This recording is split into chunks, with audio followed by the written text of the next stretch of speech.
The alien soldier stepped out of the sleek silver spacecraft that had landed quietly in the middle of Fort Lincoln Military Academy. The craft hummed softly as its engines powered down, and a faint hiss escaped when the hatch opened. The air, outside, was crisp, carrying the scent of freshly cut grass mixed with the metallic tang of machinery from nearby training grounds. Kyle Vor, or simply Kyle to those around him, emerged cautiously. His tall, slender frame was covered in smooth, dark armor that shimmered faintly under the sunlight.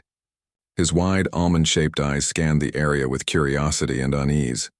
A small group of humans stood waiting for him near the edge of the landing pad. They wore uniforms adorned with medals and insignias, standing stiffly at attention. One of them, a woman with sharp features and short blonde hair, stepped forward. Her posture was rigid, her hands clasped neatly behind her back.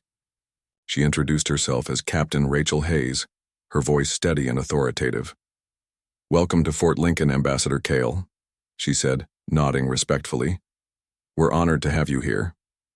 Beside her stood another human, slightly taller but less formal in demeanor. This man had dark brown hair and an easy smile that seemed almost out of place among the stern faces surrounding him. He extended a hand toward Kyle. "Lieutenant Brian Foster," he said warmly. "I'll be your guide during your stay here." Kyle hesitated for a moment before extending one of his own three-fingered hands. The gesture felt awkward. He wasn't used to such direct physical contact, but he wanted to show goodwill. As their hands met briefly, Kale noted how warm and firm Brian's grip was. It was strange, yet oddly comforting. Rachel gestured toward the academy buildings beyond the landing pad. "If you'll follow us, we can begin the tour," she said, turning on her heel. Kyle followed silently, his footsteps light despite his height. The ground beneath him felt solid and unyielding compared to the soft, moss-like terrain of his home planet.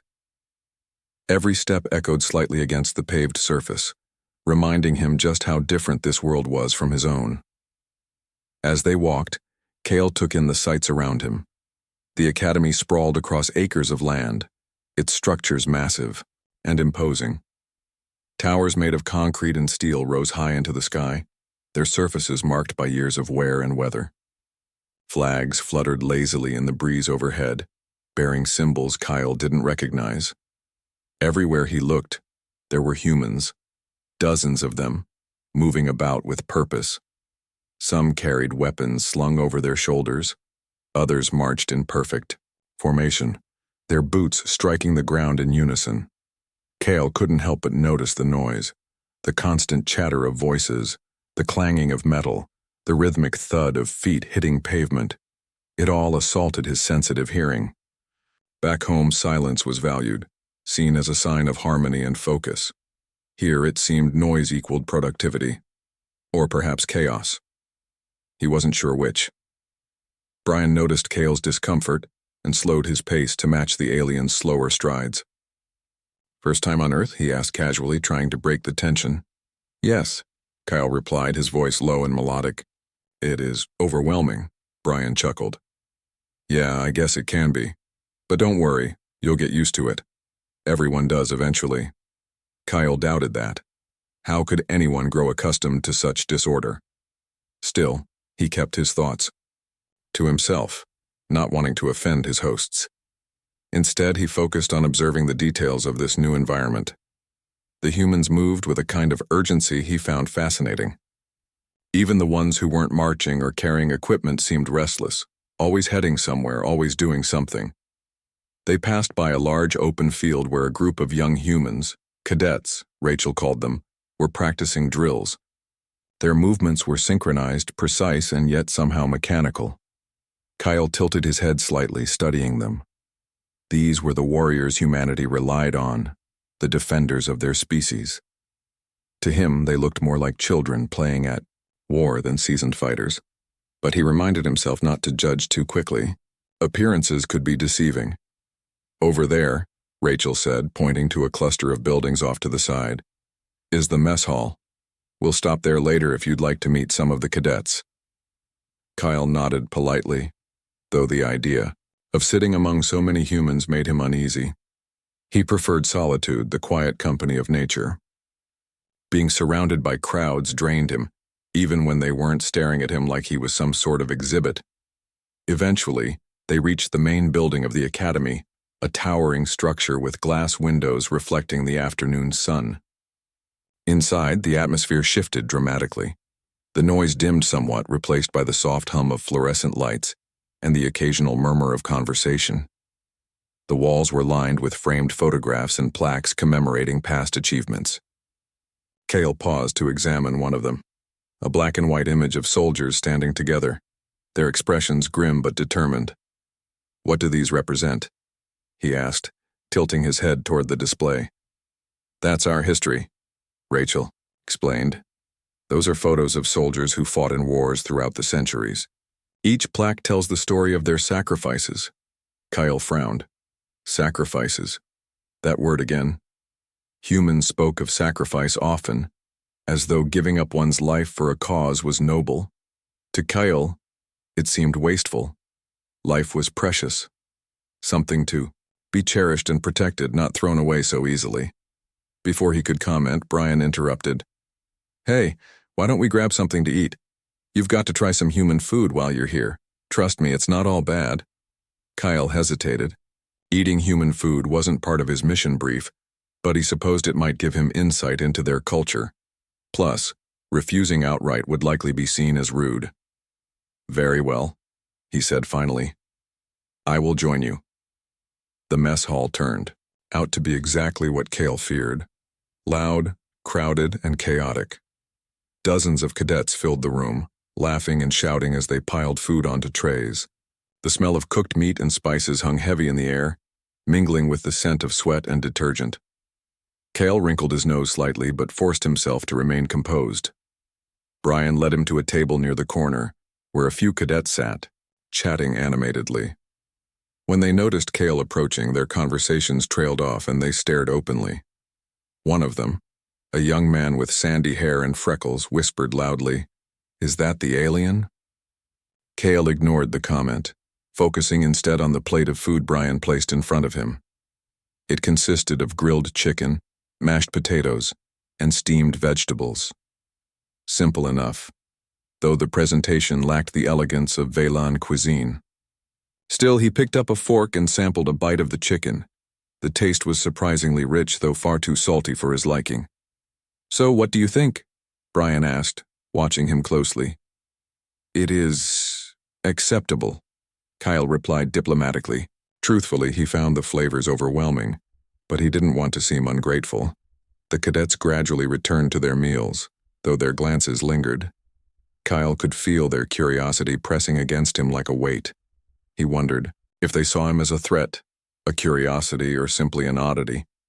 Whatever the case, he knew he wouldn't fully understand their perspective until he spent more time among them. As the meal drew to a close, Rachel leaned forward and addressed Cale directly. "Tomorrow, we'll start showing you around the training facilities. You'll get to see firsthand how we prepare our soldiers. Does that sound agreeable?" Cale nodded slowly. "Yes, I am eager to learn." But deep down, he wasn't sure what he'd find. Humans were proving to be far more complex and far stranger than he'd anticipated. And as much as he tried to maintain his composure, a small part of him couldn't shake the feeling that this experience would leave a lasting impression, one he wasn't entirely prepared for. The next morning, Kyle woke early in the quarters assigned to him. The room was small and utilitarian, with plain white walls and a narrow bed that felt stiff beneath his body. He had spent most of the night lying awake, listening to the faint hum of machinery and distant voices outside. Sleep had come fitfully, interrupted by flashes of unfamiliar sounds and scents. Everything about this place, the noise, the smells, the constant activity, felt foreign and overwhelming. Still, he rose at dawn, determined to face the day with patience and an open mind. Breakfast was served in the same mess hall as the previous evening, though it was quieter now. Only a handful of cadets sat scattered across the large room, their movements sluggish as they sipped coffee or picked at plates of eggs and toast. Kyle found himself seated alone at a table near the window, watching sunlight filter through the glass panes. Brian soon joined him carrying a tray loaded with food.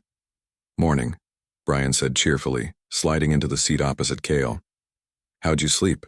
Cale hesitated before answering. It was adequate. He wasn't sure how to explain that even silence on Earth seemed different from what he was used to. Here, it carried echoes of unseen machines and far-off conversations, never truly empty. Brian chuckled. "Yeah, it takes some getting used to. But hey, you're tough, right? You'll adjust." Kyle didn't respond. Instead, he focused on observing the cadets around him. One young woman with short, curly hair poked absent-mindedly at her oatmeal, while scrolling through a device in her hand. Another man leaned back in his chair, balancing precariously as he laughed loudly at something someone else said. Their behavior struck Cale as both casual and chaotic, a stark contrast to the disciplined routines he associated with soldiers. After breakfast, Rachel led Cale to the training grounds. The air outside was crisp, carrying the faint tang of gunpowder, mixed with damp earth. Cadets were already gathered in groups, stretching and warming up under the watchful eyes of instructors. At the center of the field stood Sergeant Alan Drake, a burly man with a deep voice that carried easily over the chatter. His presence commanded attention, and when he barked an order, everyone snapped to action without hesitation. Rachel gestured toward the sergeant. "This is where we teach our cadets combat skills," she explained. "Hand-to-hand fighting, marksmanship, strategy. It's all part of their preparation."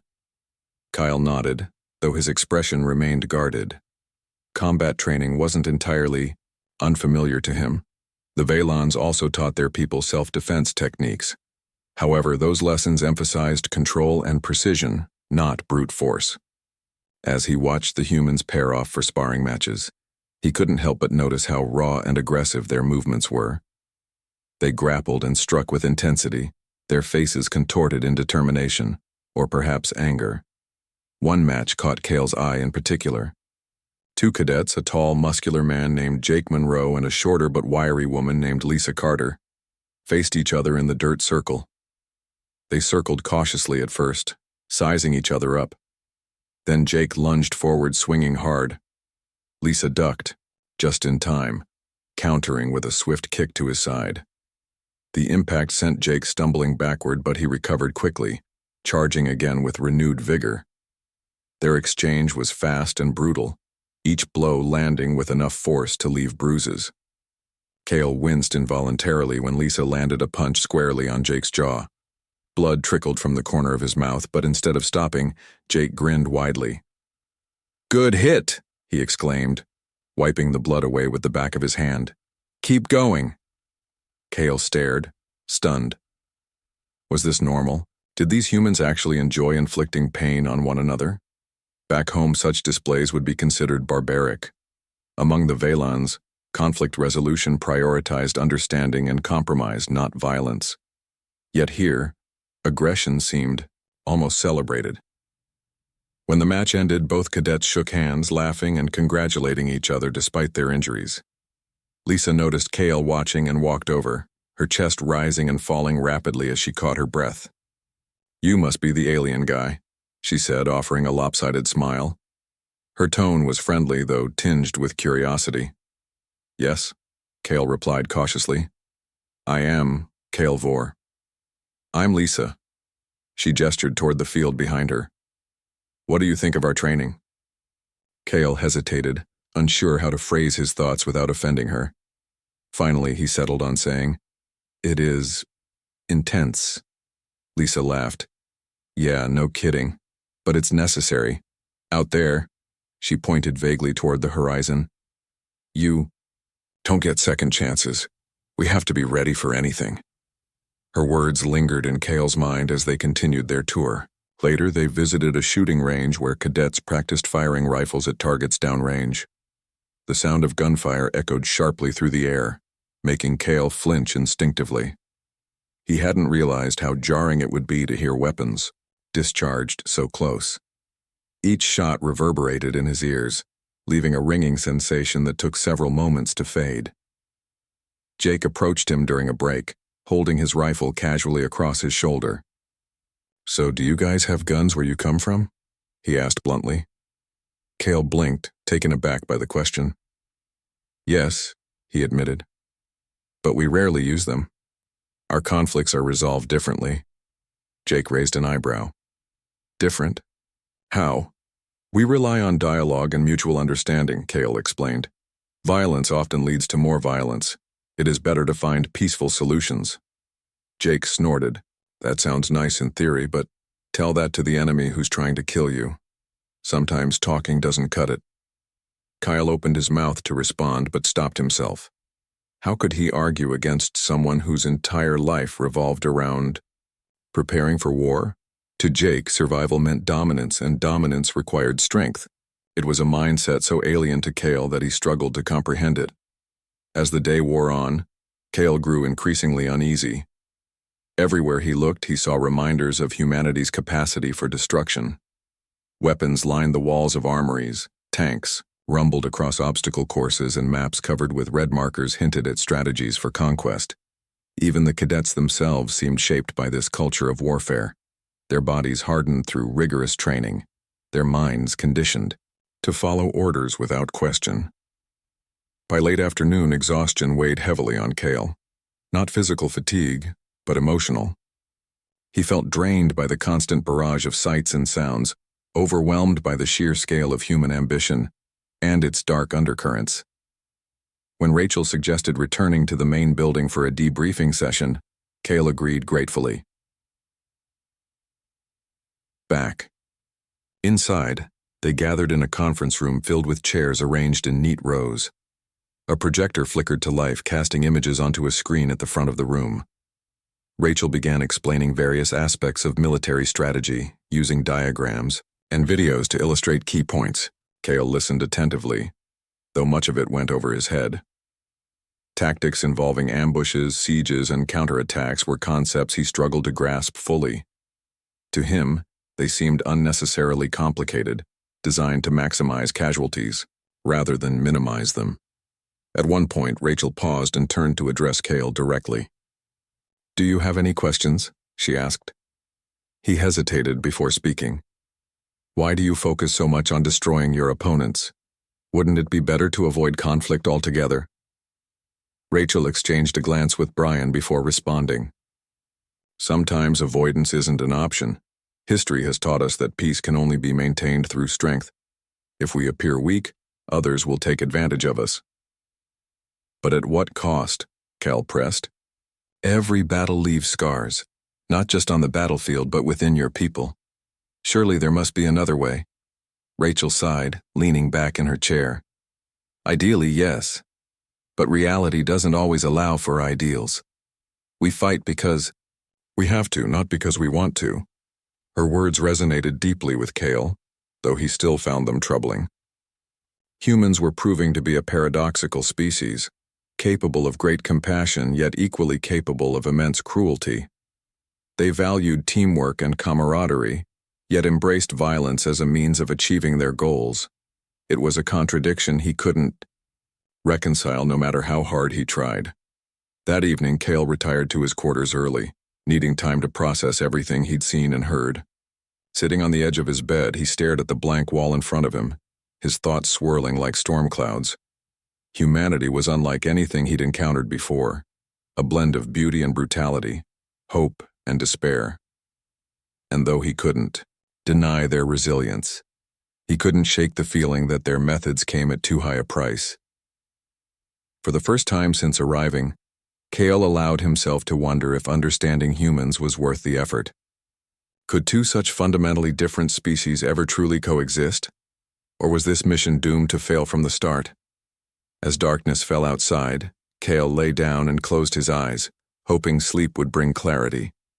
But all he found were restless dreams filled with the echoes of gunfire and the haunting laughter of cadets. The third day at Fort Lincoln Military Academy began with a thick fog blanketing the grounds. Cale woke to the sound of distant shouts and the rhythmic pounding of boots against pavement. The air outside was cool, carrying a dampness that clung to his skin as he stepped out of his quarters. He had grown somewhat accustomed to the noise by now, though it still grated on his sensitive hearing. Each morning felt like stepping into a storm, one he couldn't escape no matter how hard he tried. Rachel and Brian were waiting for him near the main entrance. their breath visible in the chilly air. "Morning," Brian said brightly, though his usual cheer seemed muted.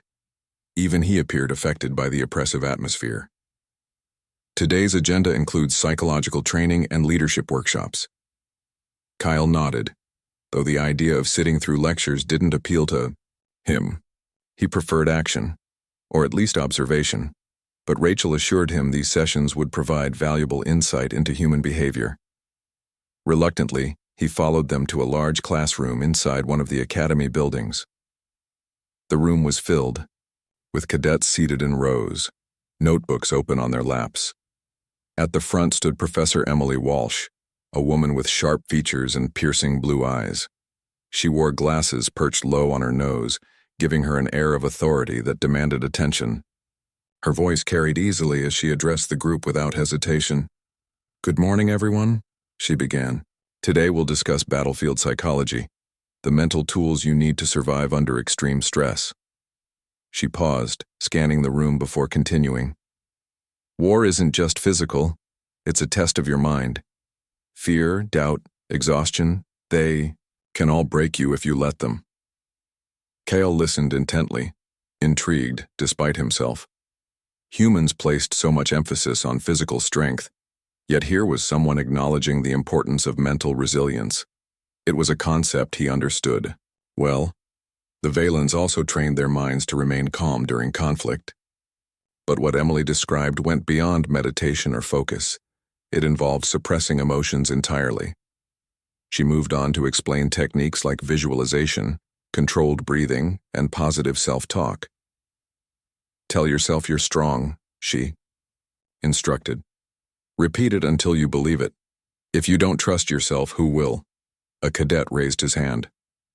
"What if I freeze up anyway?" he asked nervously. "What if none of this works?" Emily smiled faintly. "Then you adapt. You find another way to push through. Survival depends on flexibility, not just physically, but mentally." Kyle found himself both fascinated and disturbed by her words. Humans weren't born fighters. They had to be molded into them through rigorous conditioning. It was as though they stripped away parts of themselves to become something else entirely.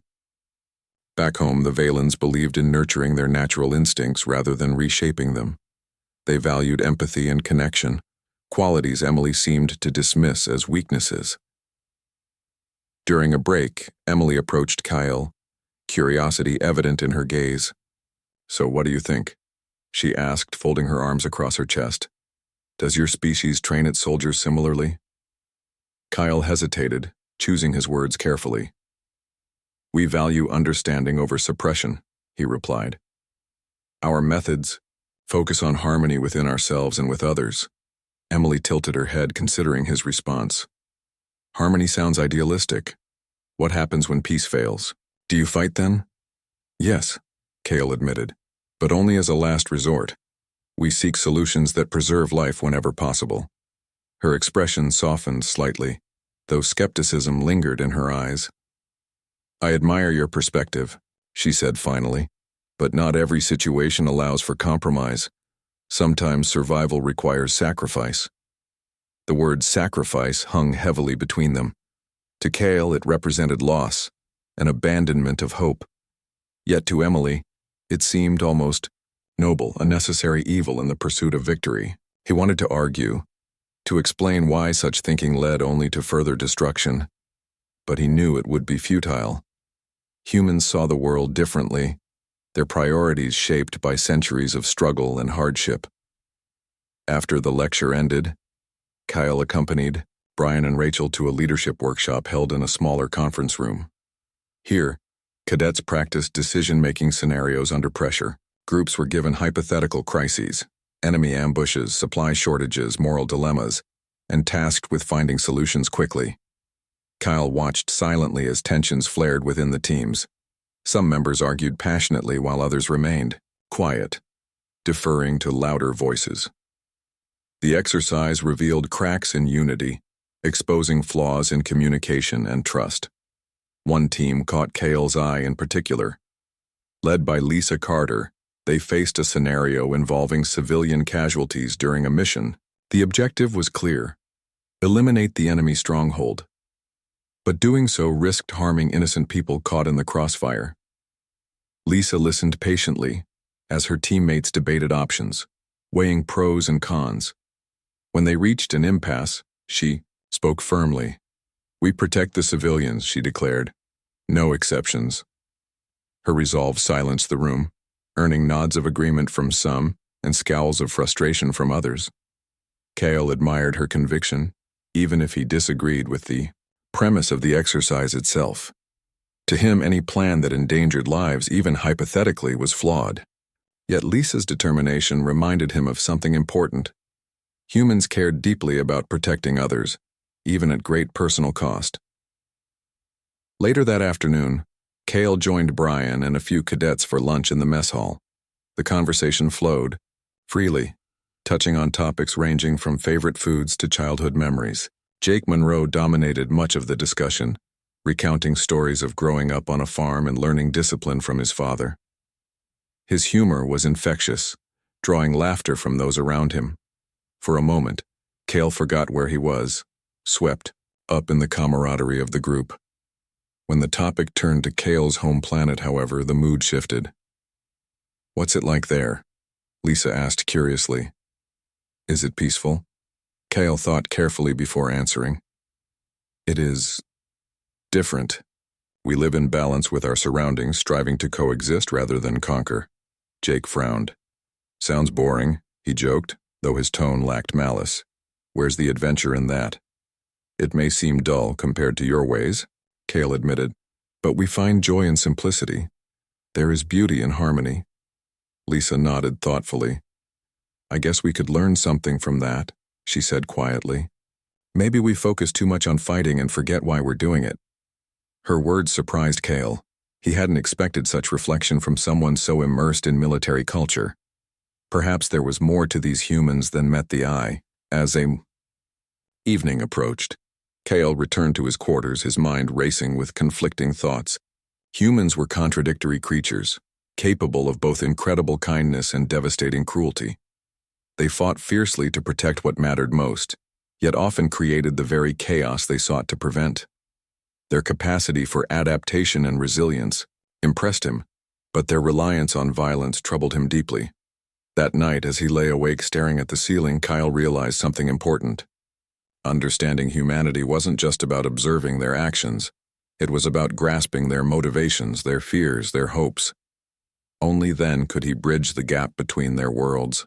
And maybe, just maybe, there was a chance for coexistence after all. The fourth day at Fort Lincoln Military Academy dawned bright and clear, the fog of the previous morning replaced by a crisp, golden sunlight. Kyle stood outside his quarters for a moment, taking in the quiet before the inevitable bustle began. The air smelled faintly of dew and freshly cut grass, a small reminder of the natural world he missed so much. He had grown slightly more accustomed to the noise and chaos around him, but moments like this, when the academy was still waking up, were rare and precious. Brian arrived shortly after, carrying 2 cups of coffee. "Thought you might want to try this," he said, handing one to Kale. "It's strong, but it'll wake you up." Kale accepted the cup cautiously, sniffing the dark liquid inside. It smelled bitter, almost unpleasant, but he took a small sip anyway. The taste hit him sharply, hot, acidic, and overwhelming. He forced himself not to grimace as he swallowed. "Interesting," he managed to say diplomatically. Brian laughed. "Yeah, it's an acquired taste. But trust me, once you get used to it, you won't want to start your day without it." Kyle doubted that would ever happen, but he appreciated the gesture. Humans seem to have rituals for everything, even something as simple as drinking coffee. To them, it wasn't just about caffeine. It was about connection, routine, and shared experience. As they walked toward the main building, Kale noticed cadets clutching their own cups, chatting animatedly or hurrying to their next task.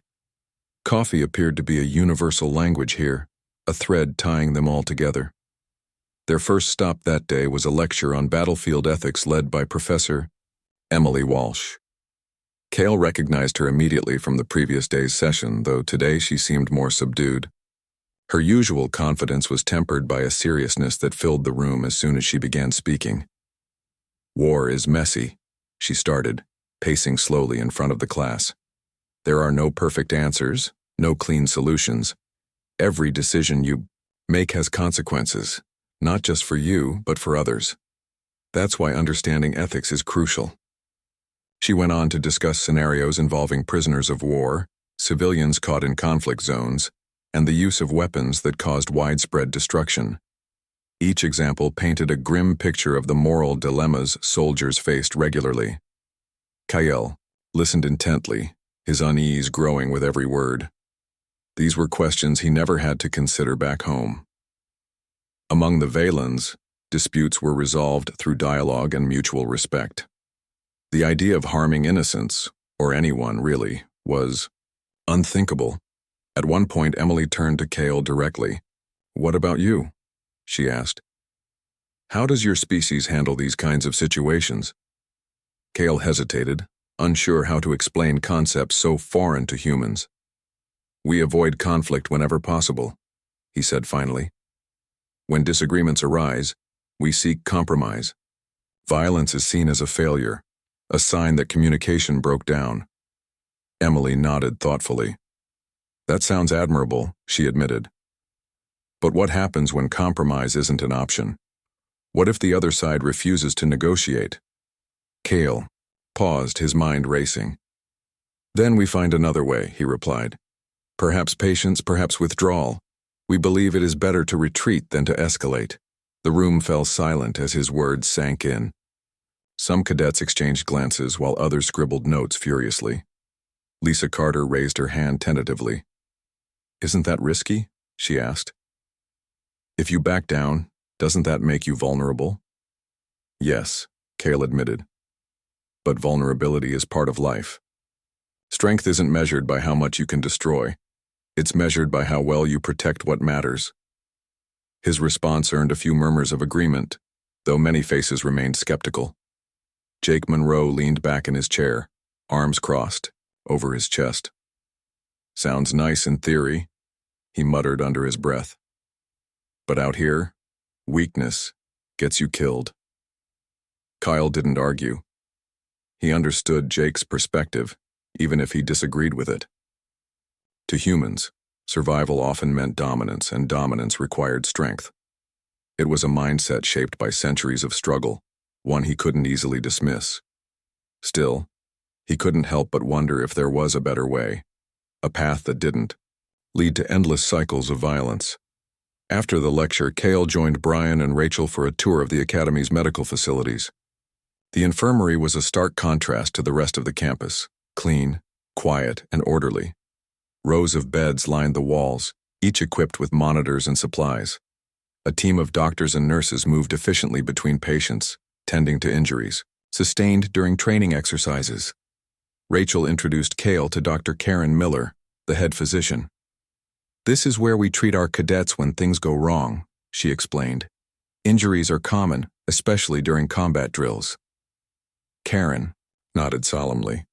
"We see everything here. Broken bones, concussions, even gunshot wounds from live fire exercises. It's a dangerous job they've chosen."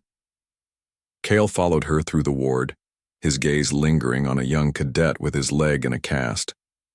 The boy looked pale but determined, smiling weakly as Karen checked his vitals. Nearby, another cadet sat upright in bed, bandages wrapped tightly around her forearm. She glanced up as they passed, offering a polite nod. "These injuries, they're intentional?" Cale asked, his voice tinged with disbelief. "In a way," Rachel replied. "Training is supposed to prepare them for real-world scenarios. Sometimes, that means pushing limits and enduring pain."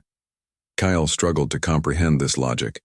Pain was something to be avoided, not embraced. Yet here it seemed almost celebrated, treated as proof of dedication and resilience. He thought back to the sparring match he'd witnessed earlier, where Jake grinned despite bleeding from a cut on his jaw. Was this what humanity valued most? The ability to endure suffering without complaint? Later that afternoon, Brian invited Cale to join him and a group of cadets for target practice. The range was located on the outskirts of the academy, surrounded by tall fences topped with barbed wire. Rows of targets stood at various distances, some shaped like human silhouettes. Kyle watched silently as cadets fired rifles, their movements precise and practiced. Jake handed him a pair of ear protectors. "You should wear these," he said. "Trust me, you don't want to hear that noise unprotected." Kyle accepted, the gear reluctantly, slipping it over his head. Even muffled, the sound of gunfire was jarring, each shot reverberating in his chest. He flinched instinctively, earning a chuckle from Jake. "First time hearing it up close?" Jake teased. "Don't worry, you'll get used to it." "I'm not sure I want to," Kale replied honestly. Lisa stepped forward, lowering her rifle. "Do you guys even use weapons?"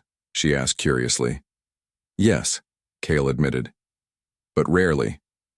Our technology focuses on defense rather than offense. Weapons are tools of last resort." Lisa frowned. "So you'd rather run away than fight?" "It's not cowardice," Kyle explained. "It's wisdom. Fighting creates more problems than it solves. Why destroy when you can preserve?" Her expression softened slightly. "I guess that makes sense," she said quietly. "But sometimes running isn't an option. Sometimes you have to stand your ground." Kyle nodded, acknowledging her point. He knew she spoke from experience, shaped by lessons learned on the field. Still, he couldn't shake the feeling that humanity's approach to conflict came at too high a cost. Not just in lives lost, but in the scars left behind. As evening approached, Kyle returned to his quarters, his thoughts swirling like storm clouds. Humans were complex creatures capable of both incredible compassion and devastating cruelty. They fought fiercely to protect what mattered most, yet often perpetuated the very cycles of violence they sought to escape. Their culture glorified strength and sacrifice, values that clashed sharply with the principles of harmony and preservation cherished by the Velans. That night, as he lay awake staring at the ceiling, Kyle found himself reflecting on the conversations he'd had throughout the day. Despite their differences, there was something admirable about humanity's determination to survive, to adapt and overcome no matter the odds. Perhaps coexistence wasn't impossible after all. Maybe, with enough patience and understanding, bridges could be built between their worlds, and maybe, just maybe, Kale could play a role in forging those connections. The fifth day at Fort Lincoln Military Academy started with an unusual invitation. Brian approached Kale during breakfast, his usual easy smile replaced by a look of curiosity. "Hey, some of the cadets are heading to a bar off campus tonight," he said casually. "You should come with us, it'll be fun." Kyle blinked in surprise. A bar? The concept was foreign to him. Velans didn't have places like that, spaces dedicated solely to drinking and socializing. Their gatherings were quieter, more focused on sharing stories or celebrating milestones. Still, he hesitated before responding. He wasn't sure if attending such an event aligned with his mission, but part of him was curious. If he wanted to understand humanity, perhaps he needed to see them outside the structured environment of the academy. "I will consider it," Kale replied diplomatically.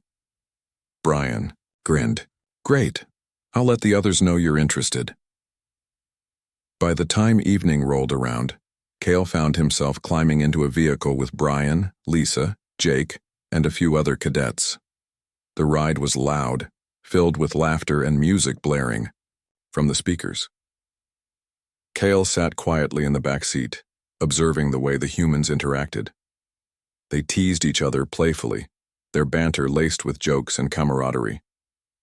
It was a side of them he hadn't seen before, relaxed, unguarded, almost carefree. The bar turned out to be a small, dimly lit establishment tucked away on a quiet street. Neon signs flickered above the entrance, casting colorful reflections on the pavement. Inside, the air smelled strongly of alcohol and fried food. Music played softly in the background, mingling with the hum of conversation. Cadets filled tables and stools, their uniforms replaced by casual clothes that made them seem younger somehow. Brian led Kale to a corner booth where Lisa and Jake were already seated. "Grab a seat," Brian said, sliding in beside Jake. What do you think? Kale looked around, taking in the scene. Humans moved freely between tables, laughing and shouting over the noise. Some played games at a pool table in the back, while others leaned against the bar, sipping drinks and chatting, animatedly. It was chaotic but oddly welcoming. For the first time since arriving, Kale felt less like an outsider and more like a guest. Lisa noticed his hesitation and leaned forward. "First time in a bar?" she asked, her tone teasing but kind. "Yes," Kale admitted. "It is different." Jake laughed. "Different good or different bad?" Kyle tilted his head thoughtfully. "I am not sure yet." Lisa smirked. "Well, let's fix that." She flagged down a waitress and ordered a round of drinks for the group. When the tray arrived, she pushed one toward Kyle. "Try this. It's called a lemonade cocktail. Not too strong, but sweet enough to get you started." Kyle picked up the glass cautiously, examining its pale yellow contents. The smell was sharp but inviting, a mix of citrus and something else he couldn't identify. He took a small sip, letting the liquid linger on his tongue. It was tangy, fizzy, and surprisingly pleasant. "This is acceptable," he said finally, earning a grin from Lisa. As the night wore on, the atmosphere grew livelier. Cadets challenged each other to games of pool, their laughter echoing through the room. Lisa waved Kyle over, holding out a cue stick. "Your turn," she said. "Ever played before?" "No," Kyle replied honestly. "It's easy," she assured him. "Just aim and hit the ball. I'll show you." Under her guidance, Kale attempted a shot. The motion felt awkward. At first, his three-fingered hands weren't designed for precision tasks like this, but he managed to knock one of the balls into a pocket. The table erupted in cheers and Lisa clapped him on the shoulder. Not bad for a beginner. Kale allowed himself a small smile. There was something infectious about their enthusiasm, their ability to find joy even in simple victories. He began to relax, letting go of the tension that had weighed on him since arriving at the academy. At one point, Jake leaned across the table, his expression serious despite the playful setting. "So, Kyle, what do you really think of us?" he asked. "Be honest." Kyle hesitated, unsure how to answer. Honesty might offend, but evasion would feel dishonest. Finally, he settled on saying, "You are complicated. You fight fiercely, yet you laugh easily. You value strength, yet you care deeply for one another. It is difficult to reconcile these things." Jake nodded slowly as though he'd expected such a response. "Yeah, we're a mess sometimes," he admitted. "But maybe that's why we work. We're not perfect, but we try." Lisa chimed in, her voice softer than usual. "Do you think your people could ever understand us? Could they see past all the fighting and chaos?" Kale considered her words carefully. "Perhaps," he said finally. "Understanding takes time and patience, but I believe it is possible." His response seemed to satisfy her, though doubt lingered in her eyes. "Good," she said simply, "because we need allies, not enemies." The conversation shifted after that, moving to lighter topics like favorite foods, childhood memories, and dreams for the future. Kyle listened intently, fascinated by the glimpses of humanity he saw in their stories. They spoke of families left behind, sacrifices made, and hopes for peace, even if they struggled to imagine it themselves. As midnight approached, Brian suggested heading back to the academy. The group piled into the vehicle, their energy slightly subdued but still lively. Kale sat quietly in the back seat, reflecting on the evening. He had expected discomfort, perhaps even hostility, but instead, he'd found acceptance.